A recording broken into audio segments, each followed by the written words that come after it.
Sometimes you can lead from behind when you have the right team around you and they understand what you're trying to do. Is that sometimes it becomes less about you. I think earlier in my career, about me, right? Like about working hard, showing results, trying to hit the boxes, the check boxes, right? Like I've done that, I've done that, I've done that. Then you realize like, okay, I wonder what happened if I shift and make the team around me better. Sneakers, cars, leadership. Sneakers, cars, leadership. Atlanta. Built different. Legacy moves.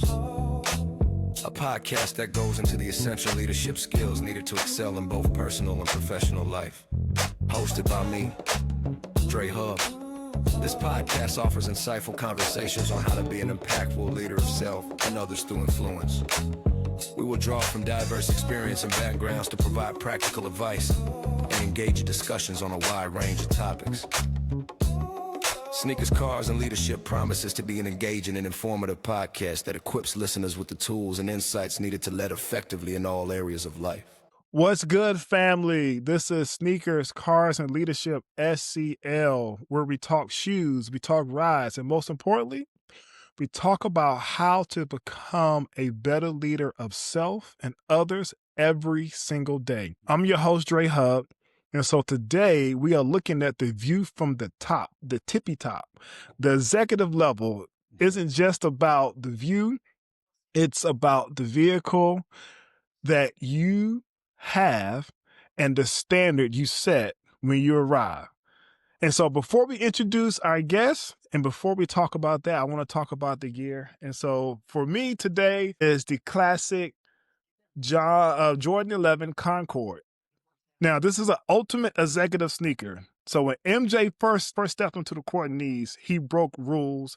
He set a new standard, and that's the executive challenge. And it has a little 4-5, so we know like these one of those pair of shoes where it had the 45 versus 23. Mm-hmm. And with that, knowing when to disrupt. So he knew when to disrupt and then how to lead with a level of polish that can't be ignored. And for the ride today, and the host I got, he can kind of, he sympathized with me there is I'm thinking about a 2012 Porsche Panamera that I had. It was black with the peanut butter interior. Car kind of changed the game and provided that you didn't have to sacrifice performance for space. It was a 4-door supercar that the executive blueprint that we'll be discussing today and how to maintain your high performance edge while building the capacity to carry your team, your family, and your community along for that ride. And so my guest today is a man who understands that balance perfectly. So Brian Rice is an executive leader who has spent years perfecting the drive. And from the early career hustle to the heavy responsibility of the boardroom, man, I appreciate everything he's done. He's been a mentor, a brother, someone I want to call a friend. So Brian, welcome to the show. I'm glad to have you here. So I want you to tell the people about yourself. Dre, thanks, man, and Happy New Year to you. I'm glad we were able to make this happen. I couldn't think of 3 better topics to talk about in any order: sneakers, cars, and leadership, because they certainly, all 3 have played a part in my career. But for the viewing audience that might not know me, I'm Brian Rice. I have a new title that I have to get used to. I'm the Vice President and Global Head of Design for Newell Brands, former design leader at P&G, Coca-Cola, Georgia Pacific, and more recently the SVP and Chief Design Officer for And so I certainly come at leadership slightly different than maybe the traditional route, just having been in a creative field my entire career. And so whether leading in a boardroom or leading a team or leading a family, all of these skills that I've acquired over my career have certainly helped me be as successful as I can be. And so appreciate the opportunity to talk and maybe share a couple of insights that have helped me along the way. Awesome. And so before we jump in, I know that you are a sneakerhead and you're a car guy from my personal life. So are there any particular sneakers that really stand out that was just really impactful for you? Or even a pair of shoes? It could be Oxfords, it can be loafers, anything. It could be house shoes, anything that just really stood out for you. That was a pivotal moment for you. And also, is there a particular ride or car that you currently own, want to own, or have in the past has been very pivotal in your leadership career? Well, I tell you what, I can answer all of those, right? Well, let's just start with the first question, which is around pivotal sneakers, and you and I have talked about this. Growing up, I was a bit of a creative kid. Some might call a little bit odd, right? In that I could sit in class and ace the geometry test, and then go outside and design the homecoming float. I could do it like without even really thinking about it. And so I always had that balance of just analytical and creative. But I thought, everybody kind of pushed me toward the more analytical careers, and Brian, you'd be a great doctor, engineer, lawyer, all of that kind of stuff. But no one said, you know what, you would be a great creative leader, or none of those existed when I grew up. And so when I got bored in class, and this might be dating myself a little bit or dating you, Dre, in every textbook there was a white or a clean sheet of paper, right, that had no writing on it at all. Before they got to the table of contents, before they got to the chapters in the content of the book, man. And I'd spend time just doodling on that page, right? Doodling, drawing, airplanes, cars, but more often than not, I was drawing sneakers. And I Wow. would draw sneakers, and I had a buddy in class who was like, check that out. It has, a rocket ship on it.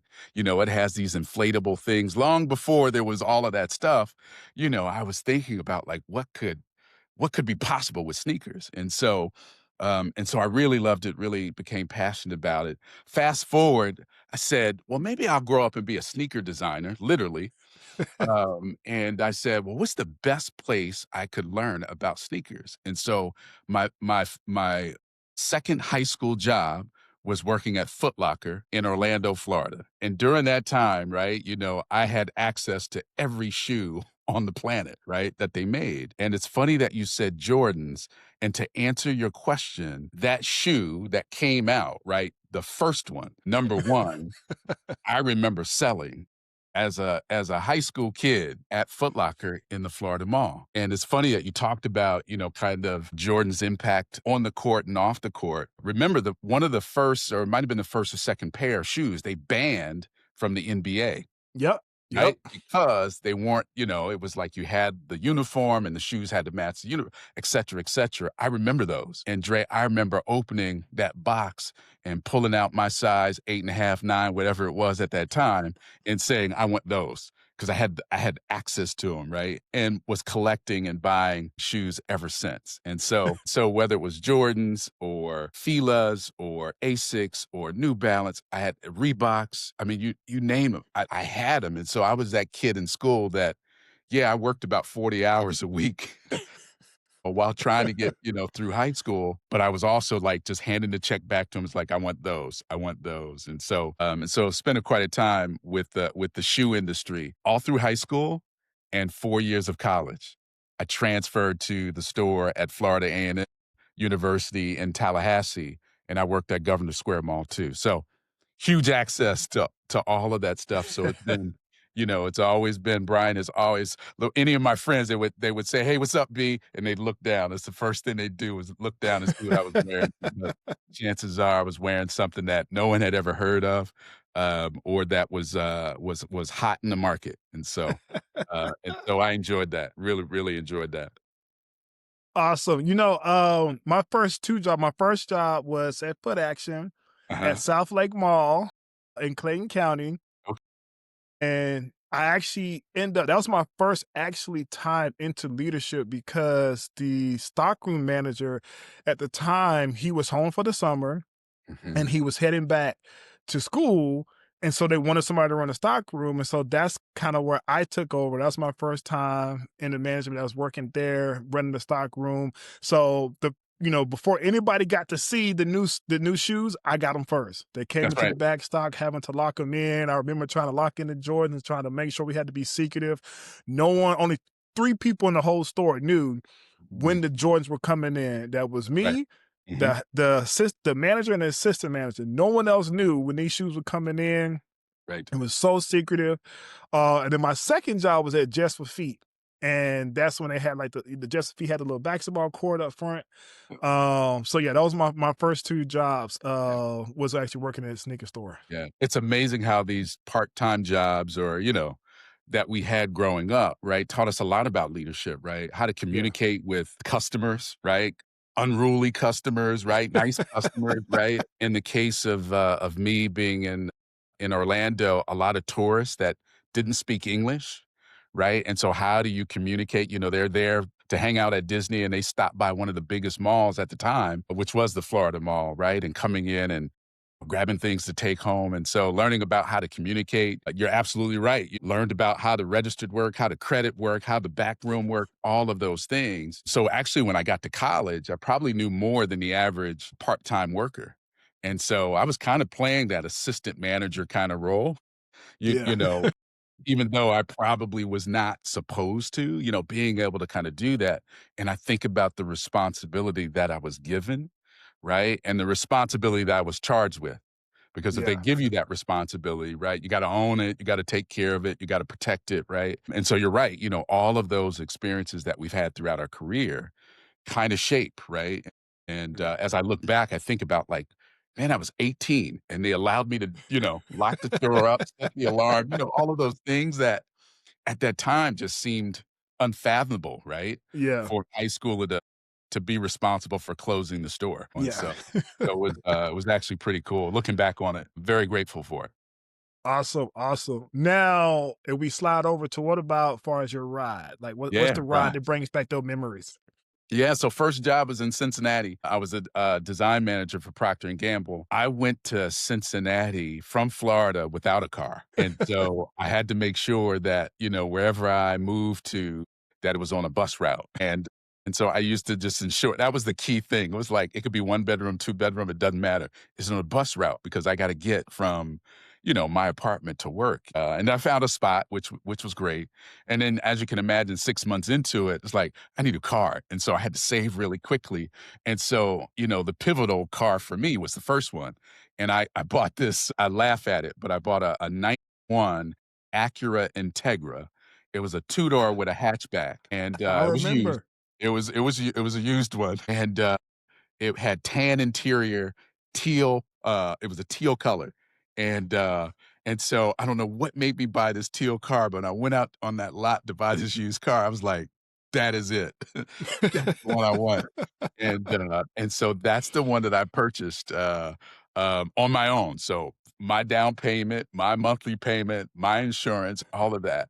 And so it just once again, it taught you that level of responsibility. It's like, oh, that's what my mother was talking about, about the insurance rate went up or, like I need a new tire and all of that. And so it's always the first, like when you put out the money that you've earned, right, to pay for something, I think that has been kind of the pivotal one. That's the one that, for sure is the most meaningful because it was mine. It was all mine, right? And so didn't do it by myself, but certainly it was the one that had my name on it. And it was a cool ride. Wow, wow. So, I remember the Acura Integra. It was that, the Acura Legend. Like, those are the Right. cars that, like, a lot I know I wanted one. Yeah. So those were some amazing cars. Yeah. And so now I want to jump in. So I know you shared different nuggets around opportunities where you kind of tapped into that leadership. But in addition, on top of those, where did your leadership journey actually start and which key experiences shaped who you are today as a leader? Yeah, that's a great question, Dre. As I thought about this question, I thought back like, when was the first time that maybe I was considered a leader but didn't realize it? Mm, And because I think that's important. And the first thing that came to mind is I remember as a, I love the game of basketball, and when I played in the rec league, my coach at the time used to say, like, "Brian, I need you to be that leader out on the court." And I played point guard, right? I wasn't always the tallest, but I was always the one that could make whatever coach was trying to do happen on the court. Like, and the role that a point guard plays is, yeah, sometimes to score, sometimes to pass or to shoot or whatever, but more often than not is to put people in the best position for them to use their abilities to score and ultimately win. And so it's kind of, it's like that point that is directing traffic, right? You can kind of see what's going on around the court. And many times Coach wouldn't talk to anybody but me. Right, he'd talk, he'd say, "Hey, make sure such and such moves to the left more." "Got it, coach," right? He wouldn't talk to anybody else but me, and I didn't realize actually what was happening other than I was able to make what coach wanted to have happen on the court. And mind you, we're, teenagers, right? Like we're playing a game, we love to play, and he's teaching me how to orchestrate the game and be strategic. And Brian, what do you see? Right? Well, coach, the guard is leaking. Every time we take it down, he's leaking, he's leaking in the back. Maybe I should follow him. Things like that. And so Drae, for me, everybody kind of looked at me as the leader, even though I would never say I'm the leader of the team, right? Mm. Said, but always was that guy that could put people in the best position to be their best. And I think, kind of looking back on it, I was like, that's that first taste of I could say something, someone could engage with whatever I was saying and maybe react to it, right? Because what's key to leadership is followership. It's not so Mm. Yeah. I'm the biggest, I'm the tallest, I score the most points. Sometimes that's not the leader on the team, Yeah. right? Oftentimes it could be that person that's in the locker room when coach walks out that says something to the team or says something to the group that says, "Hey, like we can do this, we can figure this out, right? I just need you to move a little bit more to the right and stop sneaking down, baseline, right? And I just need you to follow number 22 and watch him." It's that simple, right? But they gotta have enough belief and enough to be inspired enough, right? And motivated enough to say, I think Brian might be right? Or at least right enough to try it, right? And so I think that was the first time that it started to click. I think the second time, and you probably have experienced this too, is having your first direct report. And so having your first direct report, you start to realize that it's a lot bigger than me. Now it's me and this person, right? I got my taste at P&G managing the interns. And so I had the whole group of interns that I had to create the program and create all of that. And so I'm managing a group of people while doing my job, also trying to make sure that they are doing the things that they need to do. That's kind of when I realized it's not about title. It's not about what school you went to. It's not about any of those things that we think academically count. Mhm. Sometimes it's about who can motivate, who can inspire, who can engage in such a way that will motivate people enough to follow. Wow. And I wanna go back to because you was talking about how the coach was leaning on you. Yeah. Do you believe it was because of the position that you had, or you believe it was some other traits? Given where you are now, and you've Mhm. seen people that report to you, and you can identify that's a Mhm. person that I want to lead in the room that I'm when I'm not there. Right. Do you when you look back on it, was there certain traits that you believe that the coach called on you that didn't have to do with the title of point guard? Oh yeah, I do think so. And I think his name was Coach George. God bless his soul. But Coach George would say, he would pull me to the side and he would say things like, "You see how they're listening to you? It's a lot different than when I say something." And, at 13, you're kind of like, it looks the same to me. But I think he was, in a strange kind of way, just looking at how the team reacted when I said something. And I wasn't the most vocal. Again, not the most talented Dre. Again, I wasn't those. I was probably, all things being equal, probably the eighth best player on the team, right? Mm, Probably not in the top 5. Probably faster, probably quicker, but you know how they talk about that leader in the locker room, that leader on the floor. I probably was better than all of them. Didn't realize, mm, but I think it was those things where I could understand what coach was trying to convey and just be able to explain it in a way that would help one of the other players to say, "Just move to the left 2 steps. All you gotta mm. do, you come down, look for that mark," right? And when he does this, you do that, right? And so I know it was more than just the position, but I do know the position does demand, right, Yeah, a level of leadership, right, that the game requires, right? yeah. And certainly at playing at a young age, being kind of, anointed with that responsibility, knowing I knew I wasn't the best player on the team Yeah. by far, right? but I did know that I could put people in the right position to do their very best. That I knew I could do. Now, if you go back and look at Mhm. where Brian is today, Sure. is there something that you wish little Brian Mhm. had known early on in their career Yeah. that you have learned today? Yeah. I think now I speak about it with a level of confidence that at that time I did not, right? And so I think it's the confidence factor, right? I do think, you know, I'm more confident today, having made the mistakes, having had the successes, having had all of those, you know, that's part of it. I think at a younger age, you're less confident because you're trying to figure stuff out, right? And you're trying to figure out because you want to be liked at that age, right? And so, like, how do I tell this, you know, my friend, right, who we go to school with, that yesterday you sucked. It was awful, right? You know, and try to coach him up, you know, that kind of thing without losing the friendship, right? And so, Yeah. you know, it's kind of one of those things where you just kind of sit back even though you know the answer. And so I do think sometimes it requires leaders to kind of play the uncomfortable voice in the room, right? But also build the team, whether it's professionally or recreational, whatever, build them back up, right? And so I think I was a lot less confident. I think more people were more confident in my skills than I was in my own. And so Mm.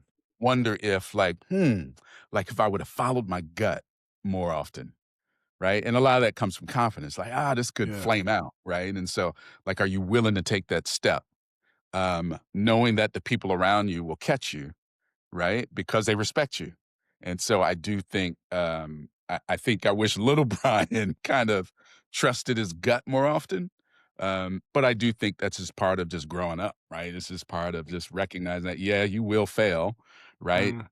But you can always, you can always improve. You can always learn from it. You can always do better the next time. And I want to touch on that because I say for me personally, Yeah. my confidence that I have now did not come from the successes that I had in leadership. It Mhm. came from how quickly I was able to bounce back from a failure and then succeed. Mm. What are your thoughts on that? Because I'm just curious. Because that's Yeah. for me. That's what built my confidence. Like, oh, wait a minute, I can bounce back, and I can see that in people who are in games where like you might be down 20, 30, 40 points, and then you come back. Mhm. That feeling versus if you've been up since the first quarter Mhm. versus if you had to come back. Sure. What are your thoughts on that? No, I agree with that. I think I do think a lot of the confidence comes from failing, comes from acknowledging with great humility that, yeah, we failed, right? Not sugarcoating. It's like, well, if that department would have done what they've done, or if that group would have done, if this person would have done this, it comes from recognizing that yeah, this project, was horrible, right? And let's diagnose it a little bit, and let's try to figure out ways to not have that happen again, right?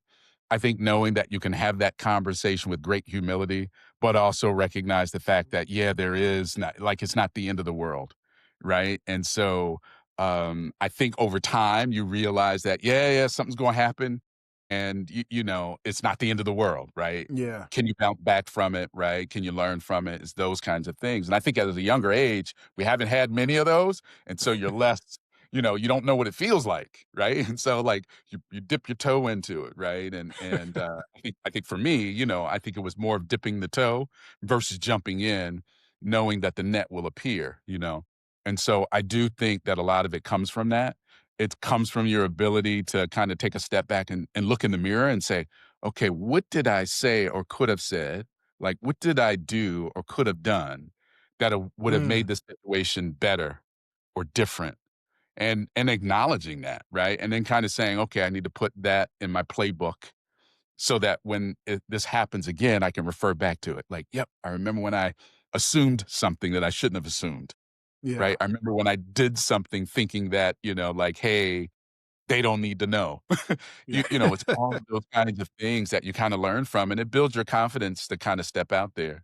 I think the other thing is the people you surround yourself with, Mm. because if they truly care about you as a leader, they're not going to let you fail.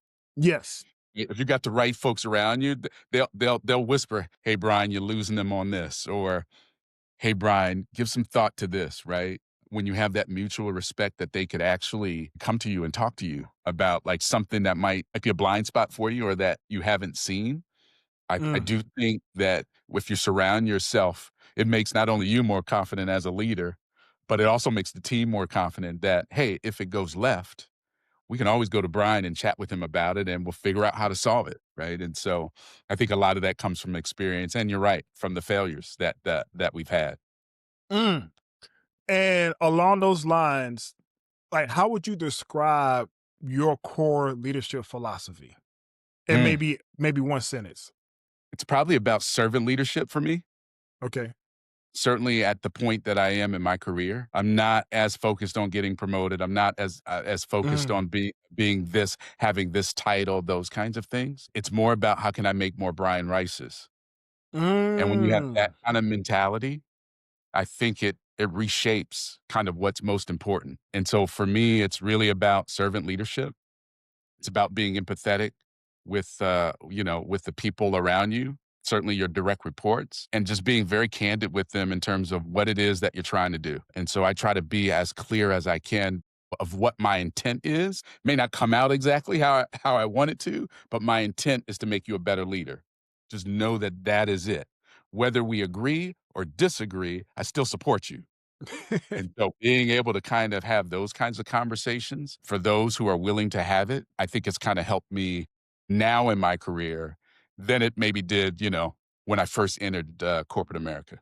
Wow. And, we always hear that age-old story that if whatever role or whatever you aspire to, act as if you're that person today. And so along those lines, what do you think that separates a good leader from a true executive leader? And before you answer, I want to think about it from this lens. I know from your level, you've seen all people, promoted all people, hired all people. And a lot of times what I believe and what I've seen is the person that you're hiring for that role Mhm. already they already give those characteristics that they're already that person in the role.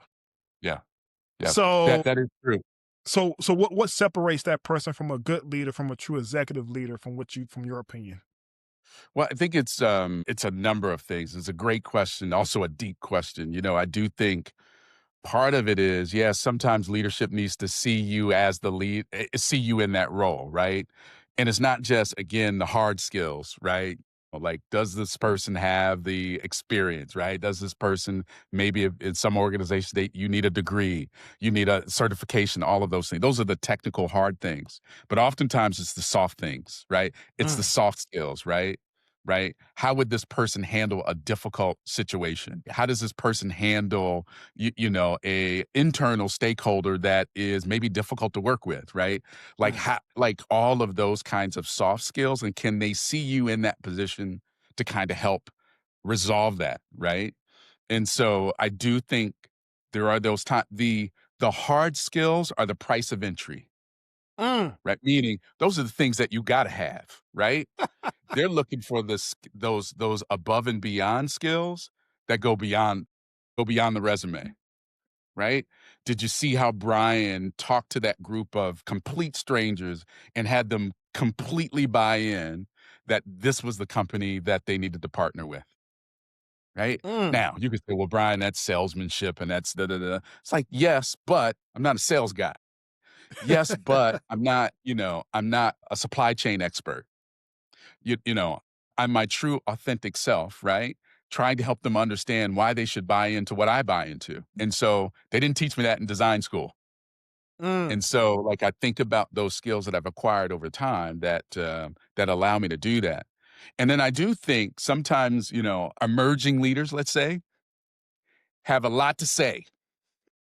And sometimes you got to know, right? The quiet art of shutting up, right? mm, Quiet art of shutting up.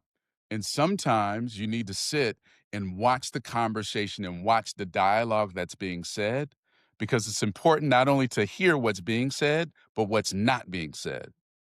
And I mm, think too often, early leaders that are trying to get to that next step, right? It's like, well, I need to speak up in this meeting. Yep, I need to. And so I think sometimes, because I'm a natural introvert, A lot of people will not believe that. But whenever I do Myers-Briggs, I'm usually on the introvert side. They're like, "That's impossible, Brian, as much energy as you have." And I said, "Yeah, but where I get my energy from is being by myself a little bit and being able to decompress and think. That aside, we can have that podcast some other day. But but I think sometimes it's okay to kind of sit in the room and just kind of listen to the dialogue. Because oftentimes one of the skills I didn't realize I have is that when two people disagree, being able to find the part that they agree. It's like, I think Mm. you're saying this. I think you're saying that. But aren't you both saying this? And it's really interesting to watch the room go quiet and say, yeah, that is actually what we are saying. So let's just focus on that. Mm. And you can't do that if you're yapping all the time, right? Because I feel like I'm in this room, I need to say something, and I'm just waiting for my chance to say something, right? You're focused on the wrong thing, right? I wanna be one of those types that when I speak that it's meaningful and that people can actually do something with it. Otherwise, it's just noise in the room, and I don't think, Mm. when you're at that executive level, that they need necessarily more noise. They actually need more clarity. Clarity, right? Because I think we designers we have this amazing ability to kind of state the obvious. We kind of say like, hey guys, this is really about egos, right? Like, hey guys, this is really about like one group versus another department. Like, what is it that we're actually really trying to do? Or being able to just take the conversation to a different place, right? When two groups are having a dispute or a debate, it's like, hey, what would our consumer want, right? I know what we're trying to do in supply chain. I understand what we're trying to do in procurement. Totally get the finance piece. We don't need to lose money. But what do we think the consumer would most desire?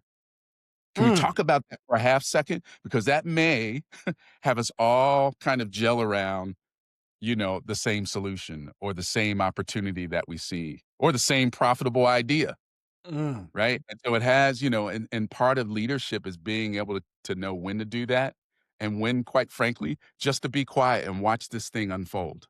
Wow. No, that is good. And I love the piece that you said around when there's discord or, people going back and forth, that it's going to take that one person or those persons who are being quiet to notice what's coming. Because if everybody in the room is talking and yapping, we're not going to get anywhere. Right. Someone has to sit back and just be humble to say, I'm just going to be quiet and listen. Absolutely. Surgical, Yeah. surgical with, right? Right. You can't be a church mouth in every meeting, right? Yeah. Otherwise, it's like, why is Brian in this meeting? But I do think you gotta kind of pick them, right? Yeah. Sometimes you'll pick them at the right points. Sometimes it'll be the wrong point, right? And so oftentimes what I coach my team, because they're creatives, they're always creating, right? They're creating sometimes solutions when there's not a problem. They got to be careful of that, right? But it's kind of one of those things where, hey, I coach them on like, make sure you know what meeting you're in, because if Mm. it is the brainstorming meeting, yeah, that like go for it, right? But if this is the decision-making meeting and you have that seat at the table, you need to recognize the meeting that you're in and they're trying to make a decision, not create another problem, another solution, another whatever. They're trying to make a decision, right? And so understanding that dynamic, right? And so, oftentimes it's like, well, Brian, I was in this meeting and no one listened to me. It's like, well, what? Tell me about the meeting. It's like, yeah, I probably wouldn't have listened to you too because it's a legal meeting. We have a legal issue, right? And right, and you're talking about like, well, we ought to go work with supplier X. That's not what the meeting is not about selecting a new supplier. It's about dealing with this legal issue, right? Yeah. And so making sure that you understand the dynamics that also comes from listening, right? Yeah. Listening to understand, who is the influential voice in the room. It may not be the CEO, it may not be that SVP, it could be that director over in R&D that has the ear of the CEO, right? And who does that CEO ask for a point of view from first? Mm. Sometimes it's not, his or her COO. You might go across the room, right, and talk to, VP of sales. That might be like, such and such, what do you think about this? Like, I noticed that whenever there's a question that comes up, she goes to him for that question, or he goes to her for that question. Take note of it, right? It's like, Mhm. that's the voice of influence in the room, right? Yes. And so that's who I need to connect with in order to get my agenda, right? Kind of further down the road. And so I think too often we get caught up in you know, the, the title, right? Or the Yeah. loud voice in the room. Sometimes it's not either of those. Yeah. Sometimes it is, but many times it's not. It's Yeah. that other voice in the room, and you sit there and think like such and such, boy, they always get the first question. Like, I wonder Yeah. why is that, right? Sometimes it's because, hey, that person has a relationship with the CEO, and that CEO trusts that person, right? And is a advisor or ally or advocate or whatever it might be, understanding and watching those dynamics. But back to the earlier point, Dre, if you're in that meeting yapping your mouth, you'll totally miss it. Yep. You'll totally miss it. Yeah. Sometimes I it's the I've totally missed it. I've totally missed yeah, it. you'll find sometimes that it's the people who probably have more of that person's ear outside that room. That's right. Absolutely, Dre. They do their work Absolutely. outside the room. That's where they do the heavy lift, right? And that, hey, from an administrative assistant to the chief of staff to you know what I'm saying? It is amazing to kinda watch it kinda play out, and if you're in tune to it, that actually makes you a better leader of Yeah. appreciating that, Yep. of appreciating the fact that, it doesn't have to be the person with the most stripes in the room. Yep.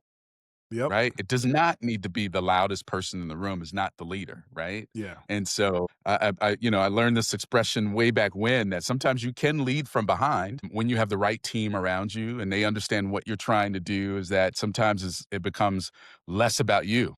I think Yeah. earlier in my career, it was about me, right? Like, about working hard, showing results, right? Trying to hit the boxes, the check boxes, right? Like, I've done that, I've done that, I've done that. Then you realize, like, okay, I wonder what happened if I shift and make the team around me better, Mm. right? It's kind of like going back to a sports analogy, right? That you and I both appreciate, right? The coaching tree. What does your coaching tree look like, right? People that you've mentored, you've coached, right? That you've helped. Like, what does that look like?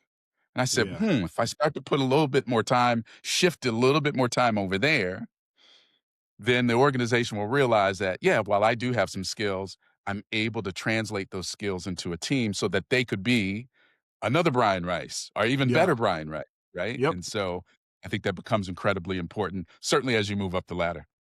Yeah.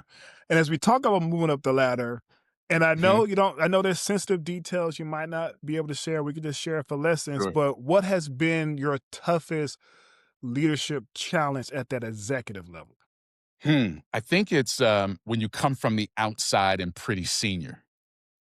Mm. When you're a pretty senior seasoned leader and you go into a new organization and you're not in that network, that cohort that may have been raised within the organization, cracking through that cohort is sometimes tough. And I found that to be one of my tough because to keep companies nameless, right?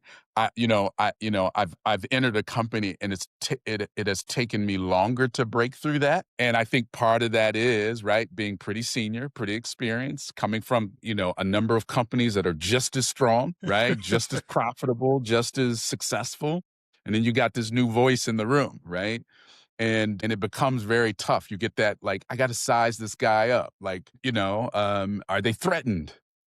Kind of by the presence of a face that may not look like theirs in the room, right? Mhm. And or do they, value it, right? Do they pull it in, right? And it takes time. It's trust, right? It takes time, kind of thing. But I think those have been the toughest ones is that it becomes because that nucleus of team have operated a certain way, a lot of unspoken kind of codes and maybe biases, maybe whatever, right? That unspoken language, right? It's like, okay, what the heck what just happened, right? Like, they start to speak in code. Like, you remember that, that thing. Oh yeah, that thing, right? Like, It's like, "Hey, guys, what thing? What thing?" You know?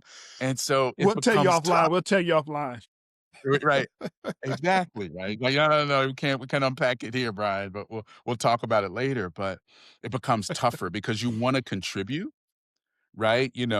As early as you can, and you're trying to build, kind of trusted partner. And in this particular case that I'm referring to, I joined the company during COVID, and so we weren't physically together. And so Mm. the fact that we weren't physically together, I'm trying to build a relationship, via Zoom, via Teams, via, whatever, right? And so you're trying to build trust. And there's something about when you're present and you're together and building that trust that becomes, kind of a bit of a challenge, right? And that it takes a bit longer because you can't have those coffee line chats. Mm. And you can't just say, hey, just stop. Well, when you're done with that meeting, just stop by and maybe we can chat a little bit about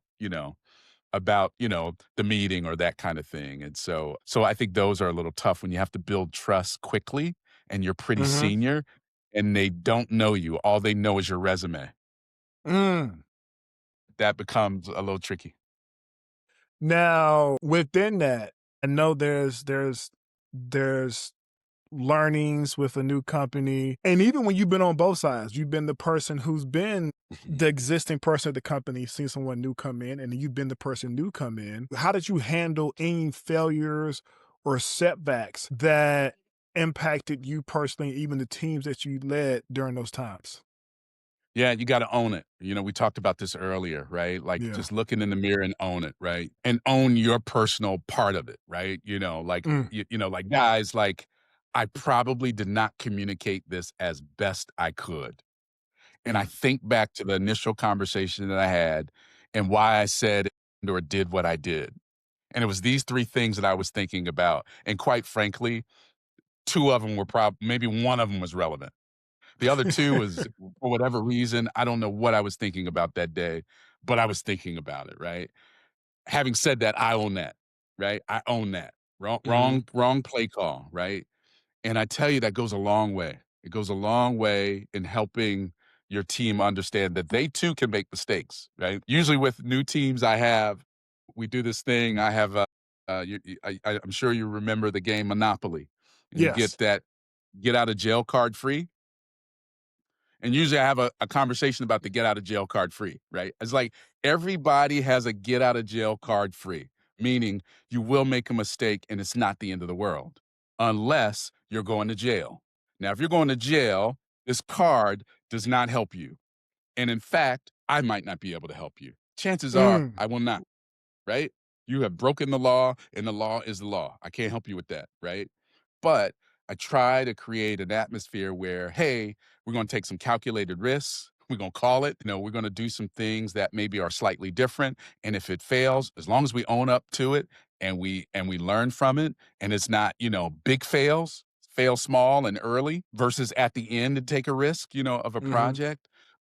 Certainly want to create an atmosphere that you can do that. And so being on both sides of that, right? Now, you don't get that kind of conversation at the C-suite level of like, "Hey, Brian, you will make mistakes and da da da, and we're cool with you making mistakes." You're not gonna get that conversation, right? It's like, "Hey, you have an objective. I have expectations, right? Shareholders have expectations, right? We gotta get it done." Totally get it. That's what I signed up for, right? Gotta be careful for what you ask for because you might just get it. And Yeah. that's the game that's being played right in that space, right? Now, below that, my role, again, back to being my authentic self and making more Brian Rices, right? I'm going to tell you all the stuff that I wish I knew when I was at your point in your career or with your experience level or age or whatever, right? All of those things that I wish somebody would have said to me then that I had to pick up on my own. And I did have some great bosses that gave me what I call, unexpected transparency. I don't know if you've ever heard that expression, but that's kind Yeah. of when a leader tells you something and you didn't know to answer the question or ask the Mm. question, right? And so they give you the answer to something and you didn't even know to ask the question. And Yeah. so when you're able to kind of manage and work for a leader like that, it's like helpful, right? Helpful to know that a landmine is there. And so, and it's all of those things that I do for or try to do for my team. I don't get it right all the time, but at least my aspiration is to kind of help them kind of be as successful and as quickly as they can be. And with that, for those who are aspiring to get to that executive level, in addition Yeah. to what a lot you've shared today, Yeah. what habits would you recommend they should start trying to mimic and work on now? I'll give you maybe two, possibly three. One, master the art of being an empathetic listener. Mm, Right? Empathetic listener, putting yourself right in the shoes of another, not sympathetic, empathetic, empathetic listener. I would encourage new leaders that aspire to that level to kind of give some thought. That is going to become and is one of the new leadership traits, right? Do you mm. have the ability to be able to do that, right? I think the second thing is that you got to do what you say what you do, right? Being able to kind of deliver and be counted on, right? Like that is the thing, right? And so when I thought about early in my career, my supervisor manager sent me in a room that I wasn't even sure why I was there is because they trusted me that I wouldn't do anything crazy in there, right? And that there was a level of trust, right? That if something came up, I could handle it, right?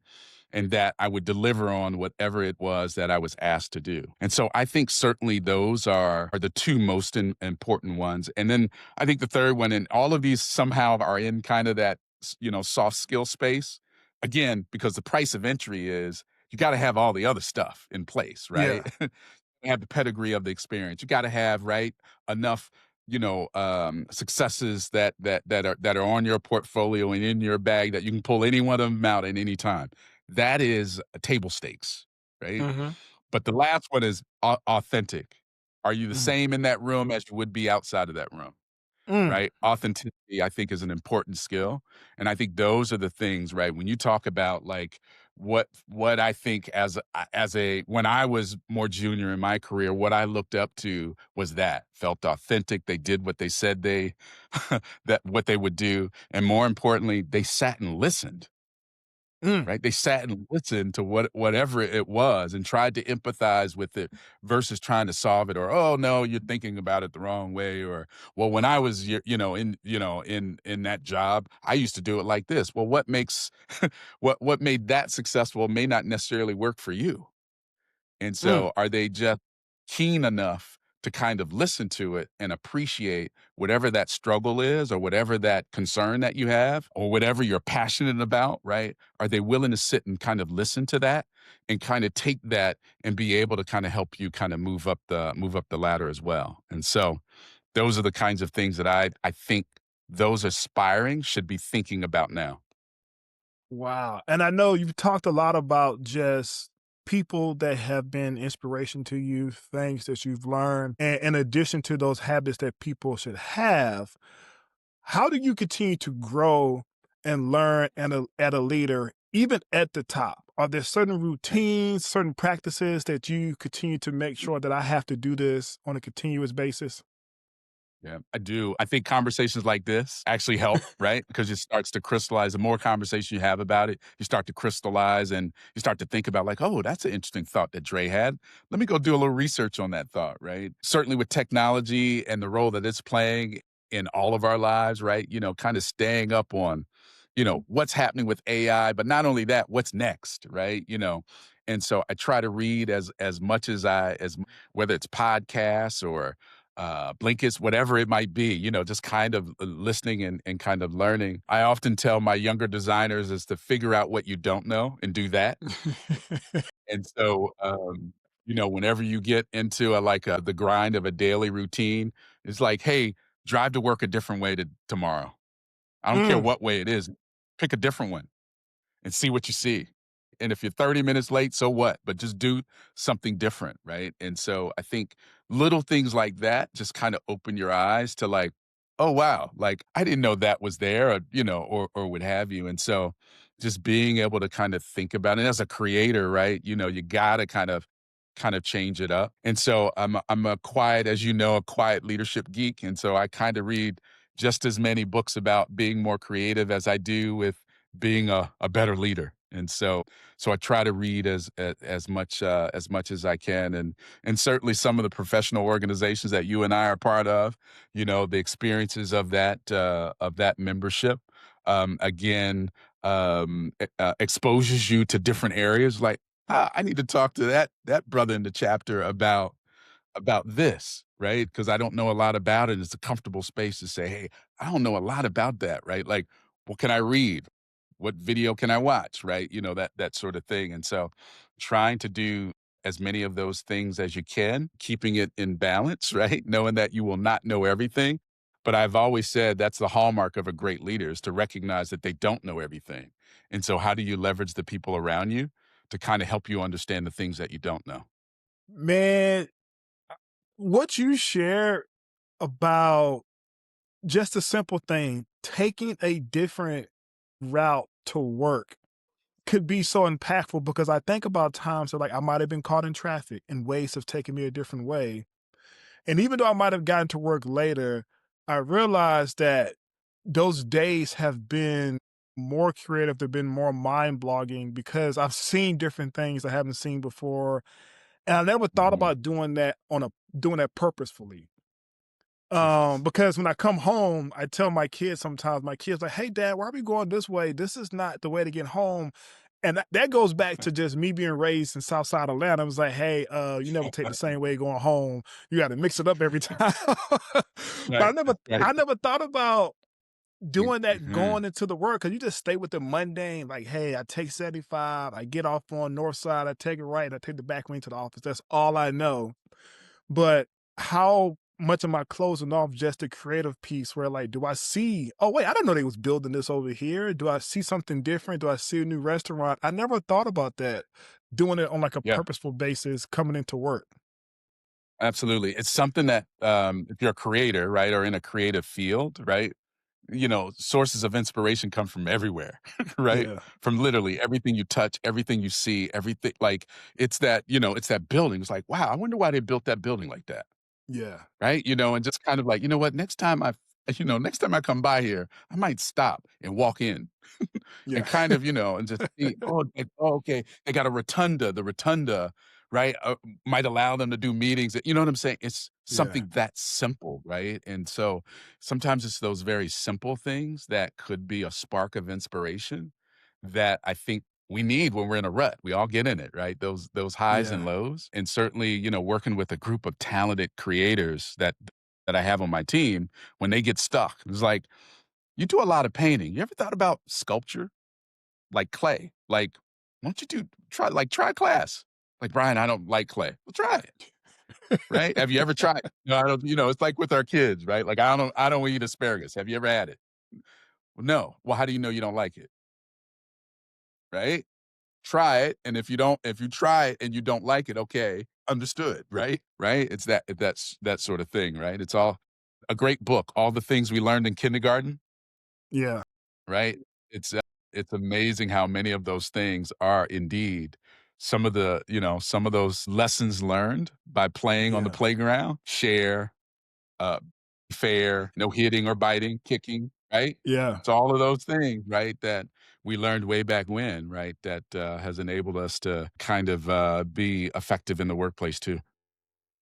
Wow. No, that's good, man. It's just that creative mind, even if you're not in that design phase, or creative Mhm. career, just to open up the brain, especially because I think about, we say technology and social media has some people say, oh, that's cut down the creative space because people are so locked in, becoming zombies. But then you think about just AI, you can be so used to just jumping in on Claude and Gonk and Perplexity and all these different Yeah, spaces to the point where do you lose your creative piece about you because you're so used to now using these tools that handicap you? But it's now like what you're sharing is that, hey, you got to be intentional too about pulling in those creative moments because you just never know. yeah. And it could be a story. It's like, oh, yeah, I don't like asparagus, but you could be talking to somebody one day and now you got a story to help a conversation. Be like, That's yeah, I right. tried asparagus for the first time and I hated it. And now the person Yeah, is like, well, why exactly. did you hate it? And now you've broken down a barrier with someone and now you're having a conversation. Now you remember the guy that like, oh yeah, I remember you. I remember you, Drae. You don't like asparagus. Like, hey, come meet Drae, man. Drae is an amazing person. He don't like asparagus, but he's great at doing this. He knows supply chain. He know all this. Right. Now you remembered for something because you kind of went out there and learned something That's right. or try something that you never done before. That's right. Absolutely, absolutely, and I think you gotta do that. I mean, this leadership is, a bit of trial and error. You gotta do it the way that is most comfortable to you, right? It's Yeah. just as much science as it is, or excuse me, just as much art as it is science, right? Knowing that people, hear things kinda differently, right? And react to things differently, even though your intent might have been this, is that they took it the total opposite, right? And I think Yeah. being able to kind of appreciate those things, right, I think becomes, uh, insightful, right? Yeah. As you grow kind of in your leadership journey. I still feel like I'm learning, right?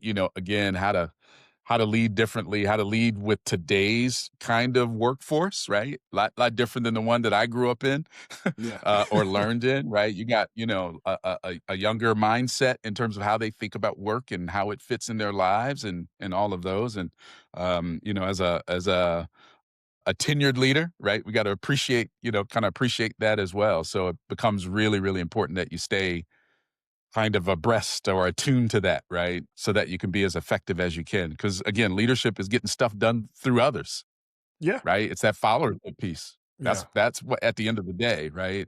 Being able to kind of motivate, kind of the team that you're responsible for.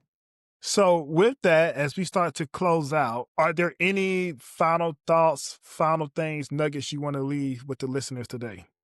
Yeah, Dre, what I would say is, and this is kind of what I've always, I think it was very early in my career where I realized like, yeah, it ain't about that, right? I always thought it was a checklist.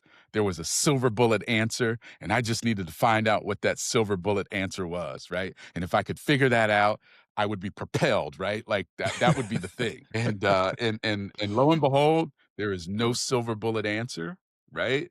There are things that are in your control. There are many things that are out of your control, but being able to navigate that journey, right? With being your authentic self, creating and building trust, right? And doing those things that will create followership. I think those are just some of those, call it secret sauce skills, right? That become incredibly important. And so I would just say to your listeners is, right, kind of take that assessment, right? Like, what are the things that I'm doing in my organization to build trust, right? It might not Mm. be that degrees that I hold, right? What am I doing to create the next fill in the blank? In my case, Brian Rice. Am I doing those things, right? And so I would just say, that those are the kinds of things, the inventory that you can take to be able to do that. Wow, wow. I mean, that's just powerful. A lot of what you shared today has been amazing nuggets. I've learned some things that I want to just put into motion immediately. So very transparent. And so I'll say to everybody who's listening, remember that the view from the top is only as good as the foundation you built on the way up. So don't rush to get the title. Respect the journey that it takes to get there. And leadership isn't defined by the finish line, it's defined by the integrity of the drive. So take care of your soul, take care of your circle, and leave from a place of peace. So this is Drae Hubb. I appreciate you all listening in. High mileage, higher impact, and I appreciate Brian Rice for coming and share the nuggets, and having time to spend with us. Man, I'm learning a lot, and hopefully you all can just take those and put those into motions in the next couple of days. So I appreciate you, man. Thank you for joining me today. Thanks for having me, Dre.